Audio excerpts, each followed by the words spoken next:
राजनीतिक दलों को फंडिंग कहां से और कितनी होती है, हमारे देश में आज तक कोई इसका ओर छोर नहीं जान पाया। जानते भी कैसे, बताए भी कौन। अपने खातों से करोड़ों अरबों रुपए के इस लेन देन को बरसों से पर्दे के पीछे छिपा कर रखा गया है और इसे राजनीतिक दलों की मौन सहमति कहें या फिर कानूनी प्रावधानों की लचकता। चुनावी चंदे के हिसाब किताब को लेकर राजनीतिक दल हमेशा कन्नी काटते रहे हैं और भ्रष्टाचार का एक बड़ा कारण है चुनाव और इसमें होने वाला फंड। चुनाव में पारदर्शिता लाने की बातें तो हर पार्टी करती है, लेकिन बात आगे बढ़ नहीं पाती। हमारी खास रिपोर्ट आप देखिए।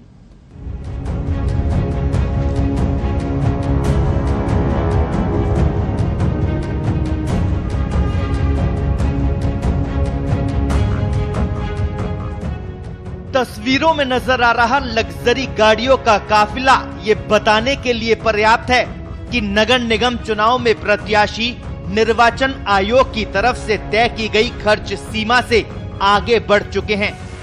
तस्वीरों में नजर आ रहे ये पोस्टर्स और बैनर ये बताने के लिए काफी है कि महज शहरी सरकार के एक वार्ड के मुखिया यानी पार्षद बनने के लिए चुनाव लड़ रहे उम्मीदवारों को निर्वाचन आयोग का कोई डर नहीं है। और ये तस्वीरें बता रही है कि देश को एक और टीएन शेषन जैसे प्रशासक की जरूरत है। 3 नगर निगमों के 310 वार्ड में चुनाव प्रचार का शोर शुक्रवार को शाम 5 बजते ही थम गया, लेकिन प्रचार के आखिरी दिन प्रत्याशियों ने पूरी ताकत लगा दी। हर गली और सड़क पर बड़ी बड़ी रैलियां नजर आई, या यूं कहें कि पैसा पानी की तरह बहता नजर आया। कुछ ऐसा ही हाल गुरुवार को हुए 250 वार्ड के चुनावों में भी रहा, जब प्रत्याशियों ने पार्षद बनने की चाहत में जमकर पैसा खर्च किया। चिंता की बात यह है कि प्रत्याशियों की तरफ से किया जा रहा खर्चा निर्वाचन आयोग को भी दिख रहा है, लेकिन चुनाव बाद जब वो खर्च का ब्यौरा देंगे तो हर बार की तरह इस बार भी उन्हें तय सीमा में किया खर्च मान लिया जाएगा। नगर निगम चुनाव का कार्यक्रम घोषित करने के साथ ही निर्वाचन विभाग ने चुनाव प्रचार में खर्च की सीमा भी तय कर दी थी। ये सीमा साल 2014 में 80,000 रुपए ही थी, जिसमें राहत देते हुए इसे बढ़ाकर 2.5 लाख रुपए किया गया है। इसके बावजूद बेहिसाब पैसा खर्च हो रहा है और इस खर्च का कोई आकलन नहीं हो रहा। ये बात तो महज शहरी सरकार के चुनाव की है। इससे आगे बढ़े और बात लोकसभा चुनाव की करें तो सेंटर फॉर मीडिया स्टडीज की एक रिपोर्ट के अनुसार साल 2014 के लोकसभा चुनाव में उम्मीदवारों ने करीब 35,000 करोड़ रुपए खर्च किए थे। एसोसिएशन फॉर डेमोक्रेटिक रिफॉर्म की एक रिपोर्ट के अनुसार 2014 के लोकसभा चुनाव में उम्मीदवारों ने केवल चुनाव प्रचार में ही औसतन 25 करोड़ रुपए खर्च कर दिए थे।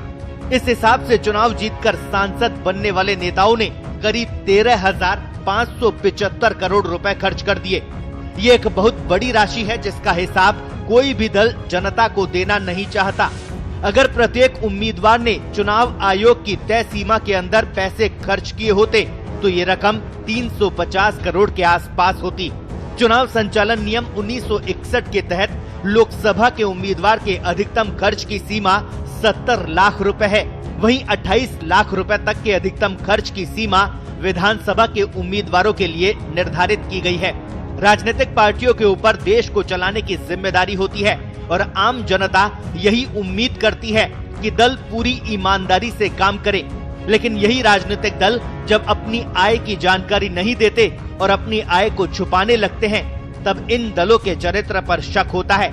जिस तरह आम आदमी इनकम टैक्स देकर अपनी कमाई को लेकर पारदर्शिता बरतता है, उसी तरह राजनीतिक दलों को भी अपने एक एक पैसे का हिसाब देना चाहिए। चुनाव सुधार एक ऐसा मुद्दा है जिसे देशभक्ति में काम करने वाले सभी नागरिकों और संगठनों को मिलकर उठाना चाहिए।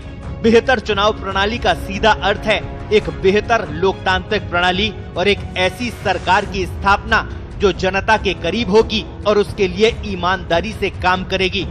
जितनी ये बात सही है कि प्रत्याशी अपने चुनाव खर्च का कुछ ही हिस्सा सार्वजनिक करते हैं, उतनी ही सच्चाई ये भी है कि सार्वजनिक किया गया खर्च तय सीमा के चुनाव खर्च से काफी कम होता है। विडंबना यह है कि इसके बावजूद वे खर्च की सीमा बढ़ाने की मांग कर रहे हैं।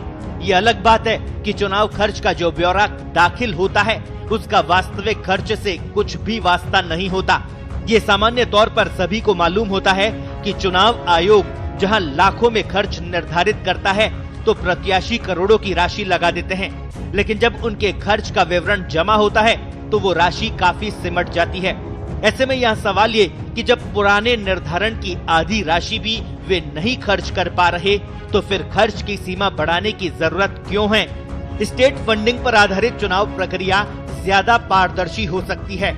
यहाँ खर्च की गई पूरी राशि का हिसाब देना सुनिश्चित हो पाएगा और पूरे देश में लोकसभा और विधानसभा चुनाव एक साथ कराए जाने से सरकारी खजाने की भी बचत होगी। चुनाव में धन, सरकारी पद और लोगों के समय में बर्बादी न हो, इसके लिए जरूरी है कि लोकसभा, विधानसभा के साथ साथ स्थानीय निकाय के चुनाव एक साथ कराए जाएं और एक ही मतपत्र को विभिन्न संस्थाओं में चुने जाने के लिए जनप्रतिनिधि को चुने जाने की व्यवस्था की जाए। इससे धन का दुरुपयोग रुकेगा। अब समय आ गया है कि राजनीतिक दलों का फाइनेंशियल ऑडिट होने के साथ साथ उनकी जवाबदेही भी तय होनी चाहिए। पत्रिका टीवी के लिए जयपुर से हरीश पाराशर की रिपोर्ट।